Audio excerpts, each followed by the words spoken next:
My name's Allan Menezes, and I'm the director of the Pilates Institute of Australasia. With over 30 years' experience in teaching Pilates, especially in the rehab area, I've actually developed my own style of Pilates, which we've now called Menezes Method or Menezes Pilates. It's substantially different insofar as breathing technique goes, as far as abdominal connection goes, and as far as some of the muscle work goes as well. Coming from an athletic background and not a balletic background, we're actually making the exercises more suitable for everyone who wants to become the athlete within them. It works you harder, it gives you much more core control, and it actually makes you feel a lot better. We've got a new series of DVDs out, ranging from pregnancy, lower back pain, floor, and a few others. And we hope you really enjoy viewing them. We're now going to go over the principles of the Menezes Pilates method and as to why it's so different to the rest of Pilates. First of all, we're going to start with the feet. The posture starts from your feet. Anything that happens through the rest of your spine, through walking or standing, actually comes from the way your feet are placed. So we're going to talk about tripods first. So Kara, if you'd just like to stand over here on the floor. Whenever you're working with your tripods, never stand on a carpeted area, a thick carpet, or a mat, because they've got a bit of give in them. When you're standing, you need to stand on 3 points of your feet that we call tripods. Point number 1 is the ball of the big toe. Point number 2 is the entire outside edge of the foot. And point number 3 is the center of the heel. So what you need to do here is stand with even pressure on all 3 points. When you're not standing with even pressure, just stand as you normally would without the pressure. And you'll notice to a certain extent that even though Kara's got really good arches here, slightly dropped. So when you stand on the tripods, you'll notice that the arches will increase. If you don't stand on the arches, they will pronate or drop on the arch. So we want to keep those arches pronated without gripping the toes, so the toes are relaxed. The next thing we're going to come to the knees. A lot of people do stand with hyperextended knees, so the knees actually sway back. Whenever you're standing around, always bend the knees very slightly, and you'll immediately notice you're starting to work your legs. So if we turn sideways for a second, okay, let's get the tripods engaged, and just lock your knees back. Okay, and you'll notice there's a sway back there. And you'll notice also that there was also corresponding sway back in the back here, but we'll come to that in a minute. Now, bend the knees very slightly, okay, and you'll find that you're actually going to start working those muscles. So you need to have the tripods engaged and the knees slightly bent. Turning around to the front again, we're going to work on the abdominals. We work on 2 areas of the abdominals, what we call the B-line and the core. Now, in most Pilates, they say navel to spine, or in most exercise programs, they'll say navel to spine. If you draw a line from your navel to your spine, from here all the way back here, you've got 5 lumbar vertebrae. And that navel to spine will hit around about the L2 or L3 lumbar vertebra. Most people's back problems are L4, L5, S1. So if you keep consistently drawing in the navel to the spine, it's not going to actually support the lower back area. So quite a while ago, we created a thing called the B-line. So the B-line is to draw a line from this hip bone here, actually otherwise known as an ASIS, your anterior superior iliac spine. Draw a line from this hip bone across to this hip bone here. And if you come back to the center of that line, you'll notice how the front of that is actually sticking slightly out of the line I just drew.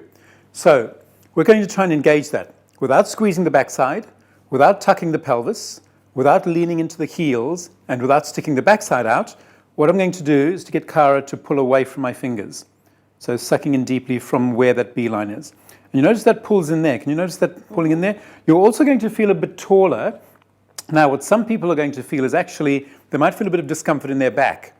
That's not because the back is arching. When you draw the B-line in, it actually lengthens up the spine. So that discomfort is actually just a little bit of lengthening of the spine if you do get it. So we also call this the B-line because think of it as the bikini line for the girls and B for belt line for the guys. So pull your bikini line or belt line behind your hip bones. Now, for many years, the B-line has been used, for over 20 years in fact, and navel to spine has been used a lot. So all of this is actually pulling front to back or anterior to posterior. That doesn't actually apply so much anymore now as a stable area to work with.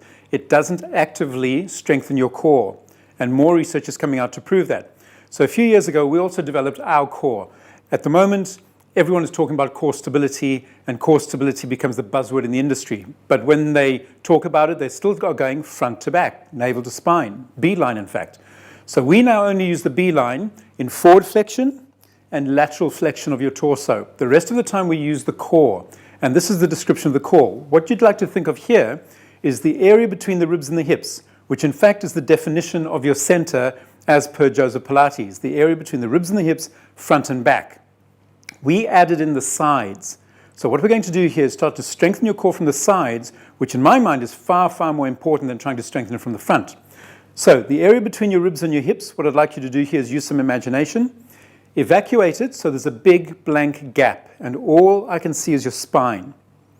You're going to replace that area with a large apple.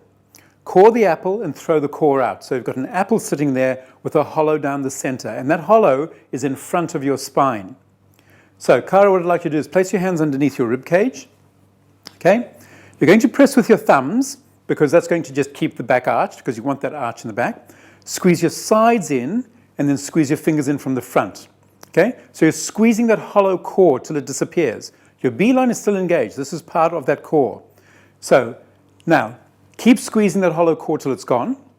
And now, keep squeezing that core with your muscles and take your hands away. Can you feel your sides pulling in? Okay, and you'll even notice from before that the sides have actually come in a little bit here. So every time we mention squeeze the core in any of our programs, it means squeeze from the back, the sides, and the front, this area here. And if you feel these muscles on the sides working, that's exactly what you want. You want your obliques and your transverse abdominals from the sides pulling in. Because your transverse abdominals, the core muscles everyone's talking about, they're actually a cylinder-shaped muscle. They're not a flat muscle. So if you go front to back, anterior to posterior, the sides of them will flare out, and so you have no lateral support. So if you're turning to look down the driveway, reversing, you can actually cause some problems because there's no lateral support. So squeezing your core this way gives you that lateral support, but also elevates your spine, so it decompresses your spine, takes the pressure off your lower back. So the B-line and the core together work really well. Like I said, the B-line is used only for forward and lateral flexion of your torso. The core is used for everything else, including hyperextension. So when you're coming up out of a side flexion, so off you go to side flexion, that's your B-line there, and then squeeze your core to come up, and that elevates you and makes you grow taller. Okay? So the next thing we're going to work on here is the breathing. If you can turn around, all the way around. When breathing, we'd like you to think of this. Imagine someone's got their hands on your shoulder blades and breathe into the upper back. So when you're holding that B-line in, you're going to find if you try and take a breath in, you're going to feel like you're almost choking. Not enough room, like I almost did then. So what you'd like to do here is imagine there are hands on your shoulder blades, keep the B-line in, squeeze the core, and breathe into the upper back. So if you can breathe up there into the upper back, and then ocean breath out. Now what we mean by ocean breath out is all the air out of the lungs in probably a 4 count. So it's in through the nose for a 4 count, ocean breath out of the mouth for a 4 count. So take that breath in and ocean breath out. And you need to be able to hear this loud breathing consistently during your exercise program. Keep going. And the ocean breath out. That's what you want to hear. If you're not breathing loudly enough, you're not going to work that core effectively enough. Keep going. And ocean breath out. This time you're going to breathe into the upper back and the armpits. So imagine inflating balloons in the armpits. And notice the difference in the capacity here. You can see it from that view. The lungs actually open up a heap more. And ocean breath out. And last one. And relax. Okay, turn around, face the front again. Now, what we're going to do here is if you just keep your hands exactly where they are there, Cara. Cara's doing a perfect thing here that we've got to correct on her. If you notice the way her hands are facing, she's actually got her palms facing backwards. There's an animal that walks around like that. But anyway, we're going to work on this here. It's a postural thing. You notice if you take a comfortable, normal breath in and out, just a couple of comfortable breaths in and out, just normal. That's it. Now, if you notice, when the hands are facing like this here, the points of the elbows are actually facing way out here. So the points of the elbows are going way back there. Now, that's all controlled by this bone here called your humerus. So what I'd like you to do, Cara, is to turn the points of your elbows to face back. Okay, not totally back, so they're not going inwards. That's it there. Okay, and notice when this turns back here, this muscle here, your pectoral muscle, opens. Your muscles in the back here also come together, so it improves your posture in the back here. Okay, so just relax again, normal position. Okay, watch the shoulders, and again, turn the points of the elbows back, and that comes slightly back there, and that'll make a big difference. Now a couple of comfortable breaths in and out again. Okay, and I don't know if you can notice this, but there is an increase in the lung capacity, and it's more comfortable. Okay? Now, you're not going to walk around the street like this. So obviously, when you turn the points of the elbows back, just slightly back, and you'll notice the palms will probably face the body. Okay? Now, also, turning around again. What we want here is to try and stop the shoulders hunching a lot when you're doing exercising. So we've got this thing here called shoulder blades into the pocket. So I want you to imagine you're wearing a pair of jeans with a pocket in the center down here. And you're going to squeeze your shoulder blades into that pocket. So you're going to go down and back. Don't go back and down, because if you go back and down, relax for a second. If you go, so squeeze back, good, and now try and go down.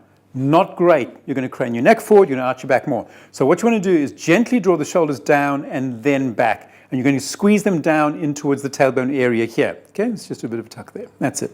Okay, so here's the pocket. So squeeze the shoulder blades into that pocket. And notice the posture up here is much, much more upright and better. Okay, so let's turn around. This time I'm going to face sideways to the camera. Okay, just there. So what we've got here, Cara does have a bit more of an extension in an arch in her back here called a lordosis. A little bit more than normal, and people call it a hyperlordosis as well. So what we're going to do here with that arch in the back there, and you'll notice there's a little bit of that B-line coming out there. So if you draw the B-line in, there, and notice what happens there. There's a little bit less of an arch there without leaning too far back. So your standing posture should actually be where your shoulder, or at least your ear, your shoulder, your hip, your knee, and your heel are virtually in a straight line. So if you're craning your neck forward too much, you've got to bring the head back there. So whenever exercising as well, think of where your eyes are going or your nose is going. If your nose is down, you will round your shoulders. So just try that. And feel you'll notice the shoulders start to round. You feel a bit more compacted here. When you bring your nose up and the shoulder blades into the pocket, you open up much more. Your breathing is better. Your posture is a lot better. And keeping the B-line in. So we've got several things here to cover. We've got your tripods on your knees, bending the knees slightly. That's point number 1. Your B-line and your core. That's point number 2. Breathing into your armpits and your upper back. Point number 3. You're also going to lengthen through the crown of your head. So during all these exercises, one of the main principles here is also elongation. So lengthening through the crown. Lengthen through the crown of the head, shoulder blades down towards the pocket, which is the tailbone, tailbone towards the floor. And during the exercise, you'll see a lot of principles about elongation. Lengthening is not just through one point, it's through 2 opposite points. So if you're going to lengthen through your toes, make sure that the hip is also lengthening into the floor so it doesn't come off the floor. Things like that. And you'll see these happening during parts of the exercise program. Okay, we're going to get down onto the floor now and go over some breathing techniques. What we're going to cover here is basically how to breathe correctly and how to make your breathing more comfortable when doing exercises lying on your back. The majority of exercises in Pilates are lying on your back, and therefore you've got to make this as comfortable as possible. So if you look at the posture here, you can see that if you just move your arm out of the way there, there's quite a bit of an arch in the back over here, okay? Quite a bit of an arch. In fact, I can put my hand all the way under. You can see my fingers on the other side, and that's a normal posture that Cara would have gotten into. We'll come to that in a second, but let's talk about the breathing. Again, hands are by the sides. When you've got your hands by your sides on the floor, we need your palms up. Now, the reason for this is, if you have your palms down and you have an exercise with, say, for example, your legs are in the air and you start to struggle, you'll push your hands into the floor, so turn your palms down. And if you start pushing your hands into the floor, you'll notice that affects the neck area. Your neck might arch, you'll feel a strain in your shoulders. But if you turn your palms up and you push your elbows or hands into the ground, you're going to find that all you do is you'll stabilize the shoulder and work the tricep muscle over there. Can't be a bad thing. Okay, so it'll give you shoulder stability and also work your tricep and not strain your neck. So the first thing here is just again take a comfortable breath in and out. Okay, and just notice the lung capacity there. So now what I want you to do is lift your head, rest there, and again, a couple of comfortable breaths in and out. Notice immediately you can see the lungs are opening up. You can see the breathing moving here. And how does that feel on your neck? A lot more comfortable. Okay. So here what we're talking about is a lot of people do the exercises lying with their head right down on the ground. When you're curling forward with a lot of Pilates exercises which involve a contraction forward, otherwise a curl forward, you have to lift your head off the ground.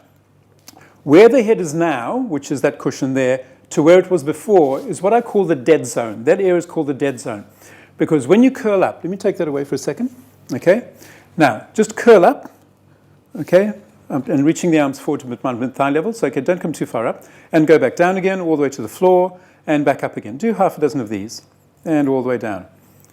And you'll notice that you're going to start straining the neck eventually because you're actually going all the way down. Your abdominals don't engage, and they don't engage until your head comes to that level where the cushion was. The initial part of the movement is the strain of the neck. So if you now go from there, a bit more comfortable? Mm-hmm. Because you're not straining the neck through that small phase there, and you're connecting the abdominals earlier. Okay, relax. So a cushion underneath the head or a rolled up towel, but if you're rolling up a towel, make sure it's not rolled up underneath your neck. You've got to have it underneath the back of your head, okay? So the next thing here is that arch. By having the cushion there, if you noticed, that arch is actually reduced a little bit, hasn't it? Simply by having that there. Let me just go over this again. Rest your head back down. So watch the rib cage area here, watch the arch in the back. This time take a huge breath in. And notice how the back wants to arch a little bit more and relax. Notice that? Okay, lift your head. Take the breath in again, huge breath in. Notice it's much more stable in the back. I don't know if you noticed that. Can you feel the difference? Yeah. Okay, so cushion under the head is important for 2 points. The dead zone, so you don't get this whiplash effect on your neck, but also to keep your thoracic area more stable. Now, the other big thing in Pilates, again, palms up. The other big thing in Pilates as well at the moment is neutral spine. Everyone is using it, and I think they're actually using it incorrectly. When you've got this neutral spine, yes, there are exercises where you need to have that like that, but if you have neutral spine in this position here with an arch in your back, and then you want to take your legs into the air, you're going to struggle. You're going to strain with your hip flexors, and you're also going to find you'll get some back pain, and you might not even work your abs effectively. So we've got a thing called stable spine where we do not use this arch at all. We do not use neutral spine. Pilates himself never used neutral spine either. Okay? People were saying, well, he didn't know the mechanics in those days, things like that. I think he actually did. Neutral spine is something that has come out in the last 10 or 15 years or so. Everybody is using it. And in actual fact, I don't think it's a good thing in certain cases. So what's going to happen here, we're going to show you the detrimental effects of neutral spine. We've got neutral spine here at the moment, which is that small little arch in the back. Okay? If you take your legs right down on the ground, you'll have neutral spine still. I agree with neutral spine when the body is in this position or when you're standing upright, you've got the arch in your back. Perfect, neutral spine. Now, bend your knees. And I want you to take your legs vertically into the air. Okay? Do you notice how you're having to really pull the legs up to try and keep the legs there? Okay, and look, the legs aren't even vertical. They're at a little bit of an angle here. So it's a bit of a struggle on your hip flexors. And notice the stomach's also trying to pop out a little bit because you're actually straining muscles there.